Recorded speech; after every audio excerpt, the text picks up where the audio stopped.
সৰ্বভাৰতীয় মহিলা কংগ্ৰেসৰ আমাৰ সভানেত্ৰী বাইদেউ আলকা লাম্বাজী তেখেতক আমি সন্মুখত ৰাখি আমাৰ অসম প্ৰদেশ মহিলা কংগ্ৰেসৰ মীৰা বৰঠাকুৰ বাইদেউ উদ্যোগত সহযোগত আমি জিলা মহিলা কংগ্ৰেছ কমিটিৰ উদ্যোগত আমি পালন কৰিলো।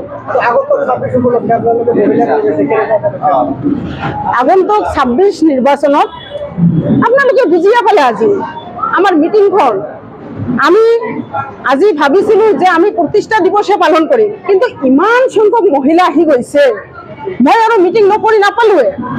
এইটোৱে প্ৰমাণ কৰিছে যে আমি আগন্তুক ২৬ত বিশেষকৈ মই এজনী মহিলা সংগঠনৰ যোদ্ধা হিচাপে মই 50% মহিলাক মই এনেকে সাজু কৰিম, ঘৰে ঘৰে গৈ সাজু কৰিম, এনেকে ৰেডি কৰিম, বুথে বুথে গৈ ৰেডি কৰিম।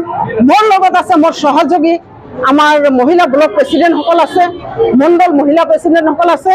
ইহঁতৰ সহযোগ লৈ মই ঘৰে ঘৰে গৈ মহিলাবিলাকক এনেকে সাজু কৰিম আমি ২৬ত প্ৰত্যেকটা সমষ্টিত যে আমি 50% মহিলা